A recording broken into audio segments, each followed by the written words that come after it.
Fear has changed. It no longer hides in the dark, it whispers in daylight, crawls into your thoughts, and waits in silence. From cursed families and silent worlds to monsters that wear human faces. These films didn't just scare us, they reshaped what horror means. So, if you think you've seen it all, think again. Tonight, we'll walk through 10 modern nightmares that defined a new era of terror. Ready to face what's lurking beyond the screen? Let's begin. 1. Hereditary, 2018. A grieving family uncovers a chilling inheritance that binds them to something far darker than blood. Some horrors don't need to leap from the shadows, they simply wait. Hereditary doesn't terrify you through noise or shock, it does it with silence. With the weight of grief that hangs in the air like a curse. The story begins with the death of a grandmother. But her presence never really leaves. It lingers in the walls, in the air, in the faces of those left behind. Annie, the daughter, tries to understand her family's history through miniature art pieces, while her husband holds the crumbling pieces of sanity together. But grief, once awakened, spreads like fire, it consumes without mercy. From the moment the film begins, you feel it.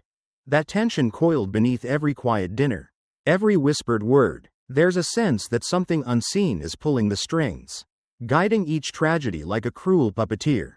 The clicking sound from the daughter's mouth, the strange symbols etched into walls, the shadows moving when no one's there, every detail feels wrong. And yet perfectly placed. Director Ari Aster doesn't just tell a story about possession, he tells a story about inheritance. What do we truly inherit from our families? Their love, yes, but also their pain, their secrets, their madness. Hereditary makes you question how much of our lives are truly ours, and how much are shaped by those who came before. The film traps you inside the Graham family's spiral, making you feel every ounce of their despair until you're gasping for air. And then there's Toni Collette, delivering a performance so raw, so visceral, it feels almost intrusive to watch. Her screams cut through the quiet like a blade. Her grief feels too real, too human. You can't look away, even when you want to. That's the true terror of Hereditary. It doesn't let you hide. It drags you into its nightmare and forces you to confront what it means to lose control. To lose family, to lose yourself. By the end, as the final ritual unfolds under the flickering candlelight, everything becomes disturbingly clear. The horror was never random. It was destiny, crafted, passed down, inherited, and when the chanting rises and the truth takes shape, you realize it was never about escape. It was about acceptance of something ancient, something inevitable. When the screen fades to black, you sit there, frozen, listening to your own heartbeat. Hereditary doesn't end when the lights go out. It follows you home, whispers in your ear, and makes you wonder, what have you inherited that you can never escape? 2. Get Out, 2017. A young black man visits his white girlfriend's family estate, only to uncover a horrifying secret hiding behind their perfect smiles. There's something deeply wrong about politeness that feels rehearsed. From the very first moment Chris steps into that immaculate suburban house, you can sense it, the tension, the way silence lingers just a second too long, the smiles that seem a little too bright. Rosa's family is charming, cultured, and endlessly accommodating, but every word, every look, feels like it's coated in something slick and false. You want to believe it's all in his head. You want to trust the calm. But Get Out doesn't let you. It pulls you into that unease and dares you to sit still. Jordan Peele doesn't rely on cheap thrills or sudden jumps. He builds horror out of familiarity, turning everyday moments into traps. The dinner conversations about how they would have voted for Obama a third time. The hypnotic swirl of a teacup. The stiff smiles of the household staff who act both friendly and hollow. It all builds to a quiet, suffocating realization. You start to see what Chris can't quite admit. Something is wrong here. And it's watching him from behind those polite eyes. And then there's the sunken place. That moment when Chris is hypnotized, falling into an endless void, his body frozen while his consciousness screams in silence. It's not just a cinematic image. It's a metaphor for every voice that's been silenced, every identity taken, every scream ignored. It's horror that speaks to something real, something raw, something far beyond the screen. As the story unravels, the truth becomes unbearable. The family's kindness was never kindness, it was hunting.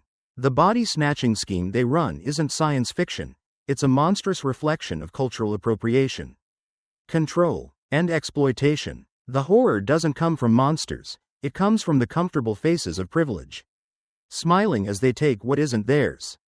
And when Chris finally fights back, it's catharsis wrapped in chaos. The sound of violence becomes liberation.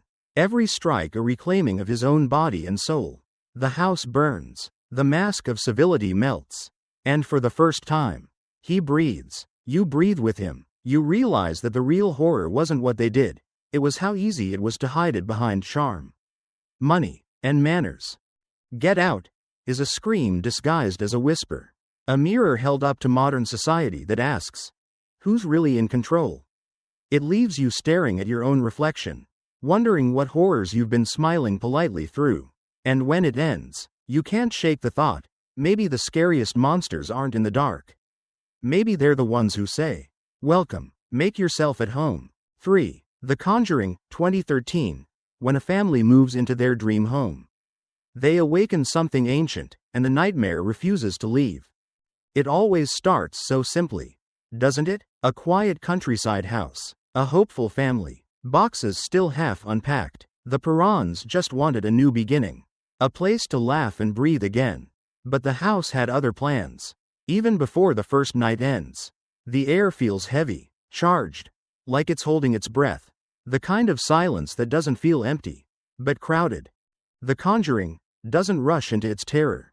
It lets you settle in first, makes you feel safe, then begins to whisper. A creaking floorboard, a clap in the dark, a shadow standing just outside the frame. And then, as the family starts to unravel, so do you. Because this isn't just a haunted house story, it's about the kind of evil that feeds on fear. The kind that waits until you believe in it. Ed and Lorraine Warren enter the story not as saviors, but as witnesses, two people who've seen the darkness wear too many faces. Patrick Wilson and Vera Farmiga bring them to life with a quiet strength, making you believe that faith and fear can coexist. They walk through the Perron house with crosses and recording equipment, trying to understand what even God seems to have abandoned. But how do you fight something that was there before you ever arrived? Director James Wan crafts terror like an artist paints with shadows. Every frame is precise, every movement deliberate. The camera glides through hallways like a ghost itself. Watching, hunting. There are no cheap tricks here, only the raw power of atmosphere, rhythm, and sound. The now iconic hide and clap scene isn't just a jump scare, it's a masterclass in tension. You know what's coming, you feel it closing in, but you can't look away. What makes The Conjuring unforgettable isn't just its scares, it's its sincerity. Beneath the screams lies a beating heart, a story about faith, family, and love surviving in the face of pure evil. The Perrons don't fight back because they're brave, they fight because they must. Because sometimes courage is just refusing to run, even when the dark is closing in. And when the final exorcism begins, it feels like the entire house is alive, screaming, shaking, rebelling against salvation. You can almost feel the air burn. And then, silence. But it's the kind of silence that doesn't soothe, it haunts. Even after the credits roll, the echoes stay. The clapping still rings in your ears. You'll glance at your own hallway and wonder, what if something's waiting just beyond the light, smiling because now, you believe. The Conjuring doesn't just show you horror, it makes you invite it in. 4. It Follows, 2014. After a strange encounter, a young woman is relentlessly pursued by a supernatural entity, one that never stops walking toward her. What's more terrifying than something that never runs, never hides, but never stops? It Follows begins with a sense of normalcy, a quiet suburban neighborhood. Young people drifting through their aimless days. But when Jay, a college girl, experiences a strange curse passed to her through intimacy, the calm fractures. From that moment on, something begins to follow her. It can look like anyone. It can appear anywhere. It doesn't need to hurry, because eventually, it will catch up. The brilliance of It Follows lies in its simplicity. There's no ancient spellbook, No haunted mansion. No grotesque creature snarling in the dark. The horror here is inevitable. You can walk, drive, cross oceans, but it will always find you. And that quiet, steady dread seeps into your bones long before you realize it.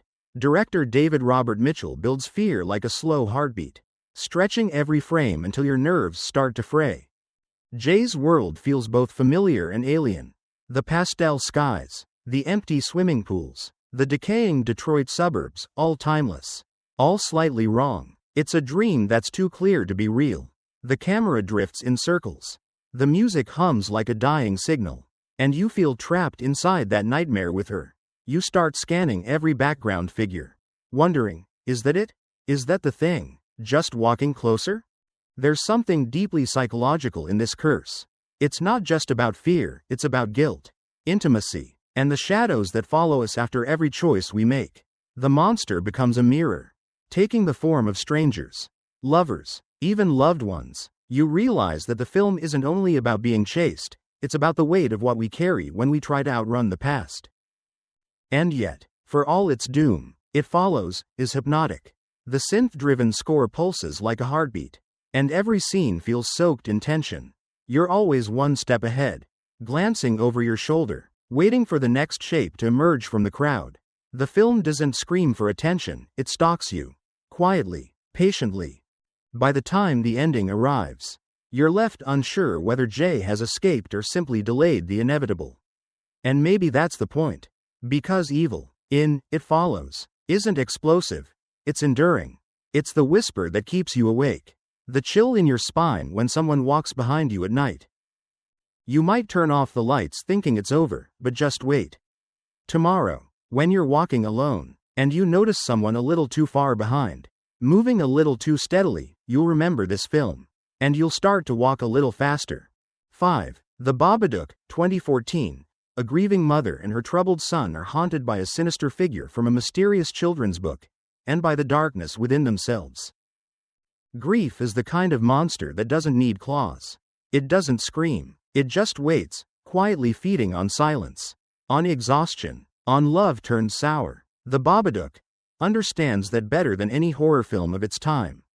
It begins not with a jump scare, but with a woman, Amelia, drowning in the slow ache of loss.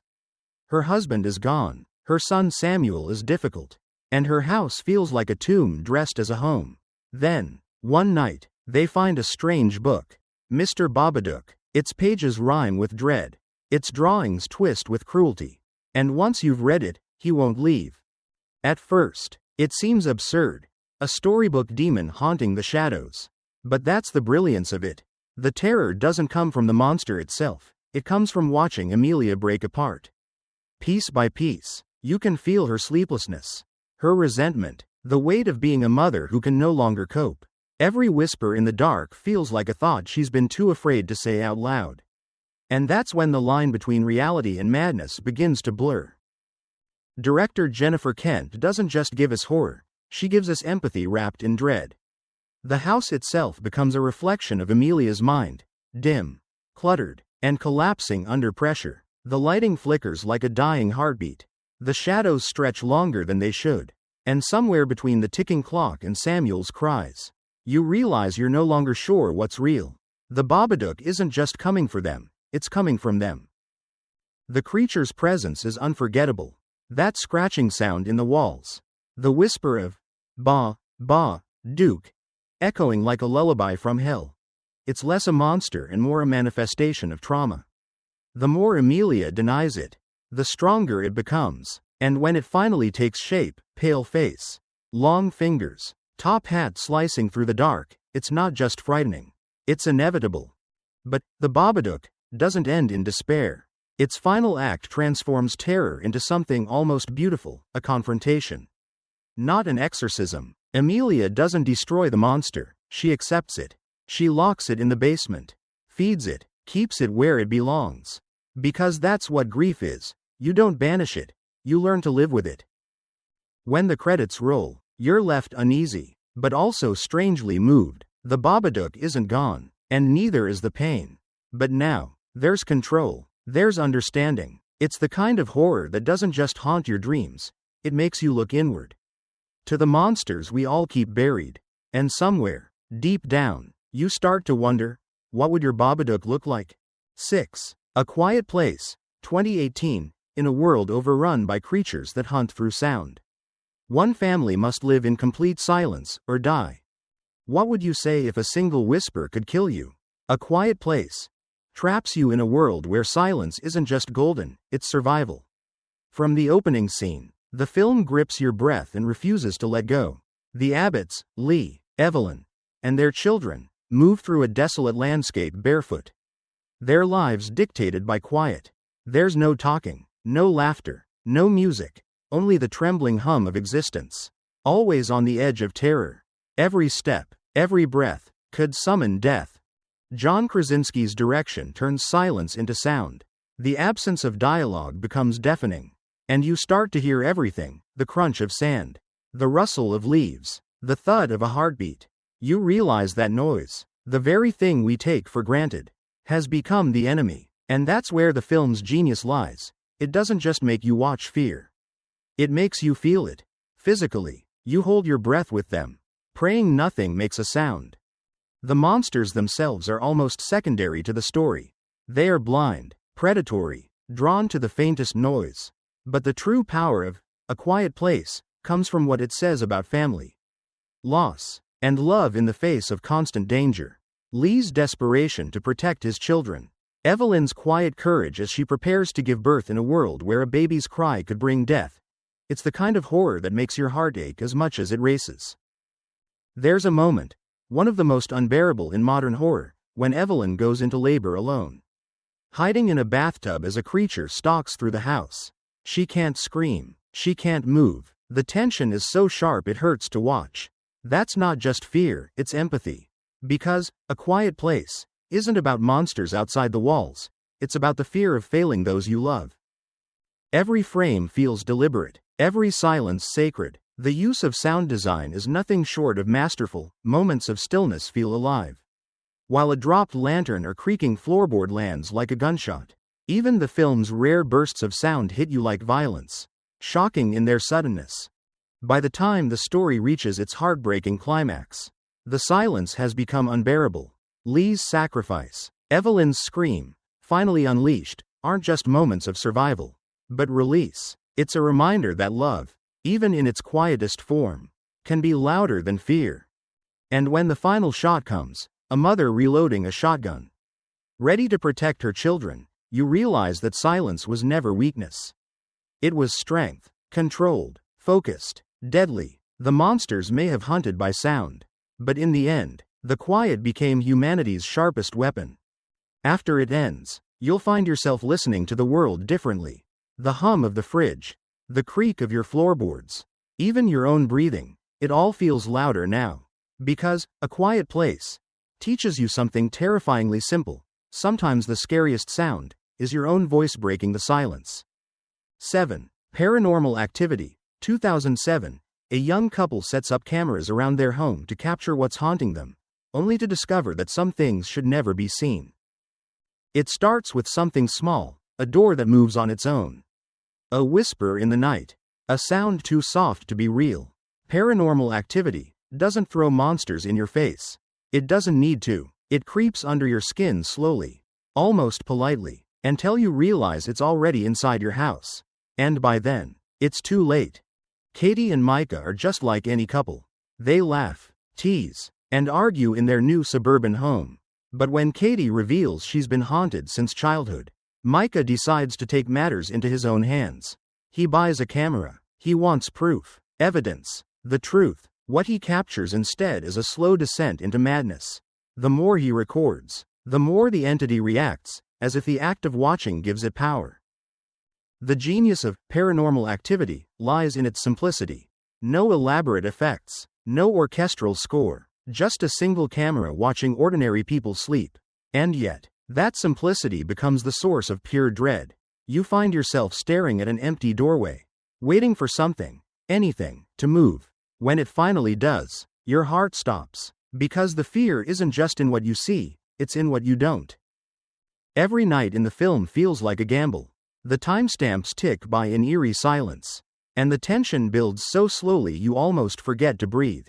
A soft thud, a shadow, the sheets move, then, stillness. The terror comes from the familiarity of it all. This isn't a haunted castle or an abandoned asylum, it's a normal bedroom. Yours could look just like it. As Mika's obsession deepens, his arrogance feeds the darkness. He provokes it, mocks it, until the line between curiosity and curse disappears. Katie changes too, her voice softer, her eyes emptier, her body no longer fully hers. By the time she stands motionless beside the bed for hours, just watching him sleep, the horror feels disturbingly intimate. It's not the supernatural that terrifies you, it's how helpless love becomes against something it can't understand. And that ending, those final seconds, are burned into horror history. A scream, heavy footsteps, a sudden silence, then, the sound of something being dragged away. The screen goes black, but your imagination doesn't. You find yourself glancing into the corners of your room, wondering if the dark might look back. Paranormal Activity changed horror forever by proving you don't need big budgets or bloody violence to create fear, you just need truth. The kind of fear that hides in the everyday. The kind that waits for you in the quiet, in the dark, when the world has gone still and your house starts to breathe. Because deep down, you know what this movie whispers. The camera may stop rolling, but the haunting never really ends. 8. The Witch, 2015, in 1630s New England. A family banished from their colony faces isolation, paranoia, and a darkness that seeps from the woods and from within. The witch doesn't jump out at you. It doesn't scream, or chase, or drown you in gore. Instead, it whispers, slowly, patiently, like something ancient calling from the trees. From the first frame, you feel it, the unease, the silence, the sense that this story isn't about witches at all, but about faith, guilt, and the slow decay of sanity. The film follows a devout Puritan family, William, Catherine, and their 5 children, cast out from their settlement to live alone at the edge of a vast, hungry forest. They believe their faith will protect them.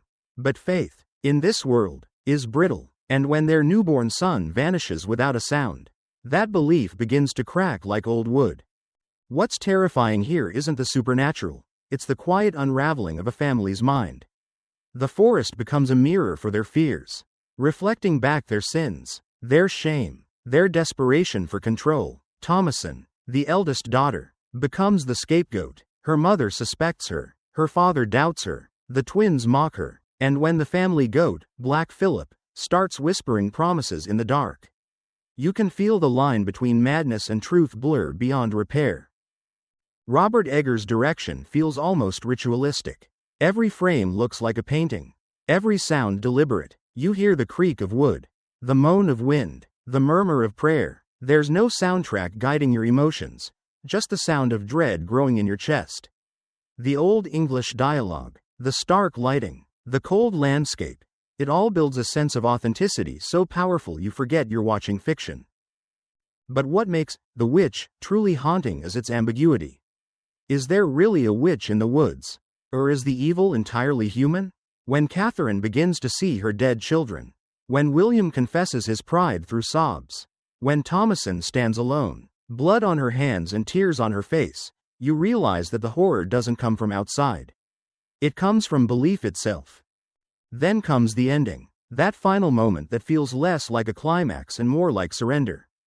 Thomason, broken and alone, steps into the forest, following Black Phillip's voice. Wouldst thou like to live deliciously? He whispers. It's not just temptation, it's liberation. After all the pain, the repression, the guilt, she chooses freedom, terrible, beautiful freedom, and as she floats into the night sky, her laughter echoing through the trees, it's hard to know what you feel. Is it fear? Or relief? That's the power of The Witch. It doesn't scare you with what it shows. It haunts you with what it suggests. It lingers, like an old curse you can't quite shake, reminding you that evil isn't always a thing hiding in the dark. Sometimes, it's faith itself, demanding, consuming, and waiting for you to break. And when the screen finally fades to black, the forest feels closer, the silence heavier. You might even hear a whisper, not from outside, but from within, asking the same question Black Phillip did. Would you, too, like to live deliciously? 9. 2017, in the quiet town of Derry. Children vanish one by one. Their bodies never found, only their fear remains. And at the heart of that fear waits something ancient, something hungry. Pennywise the Dancing Clown. It isn't just a story about a monster, it's about childhood itself. And the terror of realizing the world isn't safe anymore. From the very first scene, when little Georgie runs into the rain with his paper boat, we're reminded of innocence, fragile, fleeting, doomed to be devoured. The gutter becomes a mouth, and the clown within it a smiling nightmare. That moment sets the tone for everything to come, bright colors masking bottomless darkness. The film follows the Losers Club, a group of kids bound not by friendship at first, but by shared pain. Each one carries a scar, grief, trauma, abuse, loneliness, and Pennywise knows it. He doesn't just feed on flesh, he feeds on fear, twisting their deepest insecurities into waking horrors. But the brilliance of it lies in how those same fears bind them together. Because while Pennywise is terrifying, he's powerless when faced with unity. There's something magnetic about Bill Skarsgård's performance. His Pennywise doesn't need to chase, he lures. His smile stretches too wide. His voice lilts like a lullaby gone wrong. He moves like a puppet whose strings are being pulled by something unseen. Something older than human nightmares. You can't look away because he's the kind of evil that feels playful, curious, and utterly indifferent to suffering. That's what makes him unforgettable. But beneath the supernatural horror lies something even more chilling. The adults. The ones who see the blood but pretend it isn't there. Who ignore the screams. Who've grown so numb they no longer see the evil right in front of them. Derry is a town poisoned by silence. And Pennywise thrives in that silence. The real monster, perhaps, is neglect. The kind that lets darkness grow unchecked. And yet, amid all the terror, there's light. The bond between the Losers Club feels raw and real.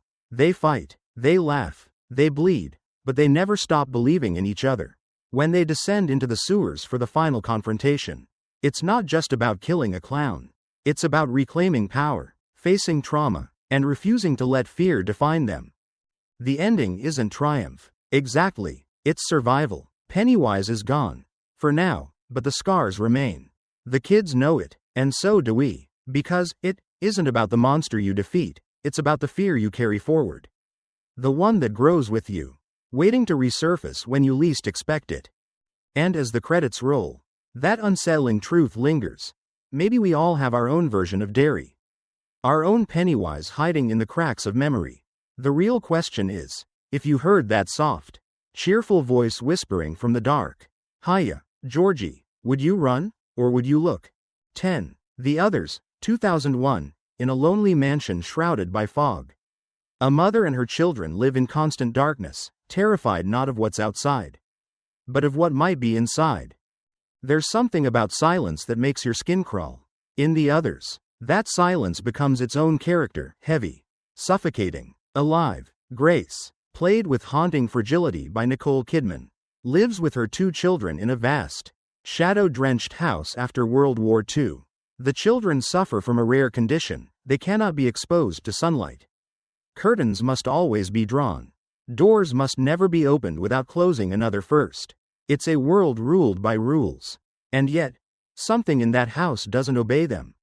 At first, Grace seems in control, a strict mother clinging to faith in order to keep the chaos of the outside world away. But soon, the whispers start, footsteps echo in empty rooms. Doors slam when no one's near them.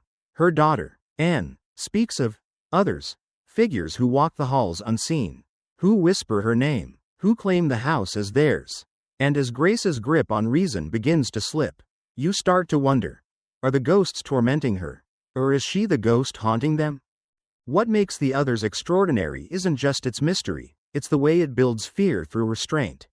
There's no blood, no cheap jump scares, no monstrous faces leaping from the dark. Instead, director Alejandro Amenabar crafts dread like a symphony, quiet notes of unease rising toward a revelation that shatters everything you thought you understood.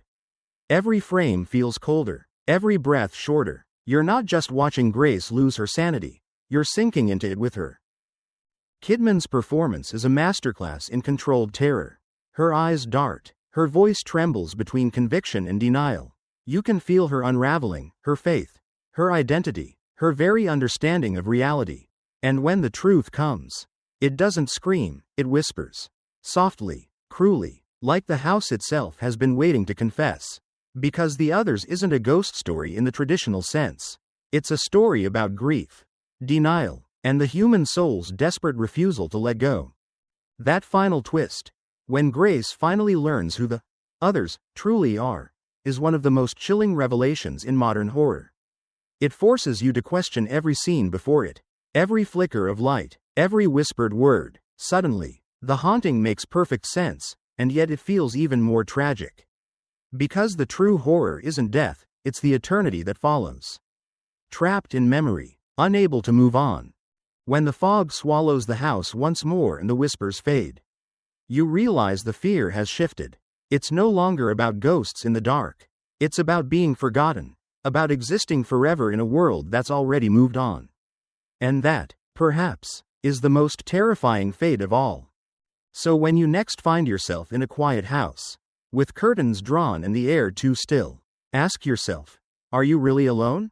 Or are the others simply watching, waiting, unseen, in the dark? And that's the thing about modern horror, it doesn't just make you scream. It makes you feel. These stories don't leave when the credits roll, they stay. Lurking in the quiet corners of your mind, whispering when the lights go out. Maybe that's what real fear is, not monsters or ghosts, but the truths we try not to face. If you felt that chill, if these tales stirred something dark and curious within you, don't let it fade. Like, share, and subscribe, because this is just the beginning. The shadows have more stories to tell.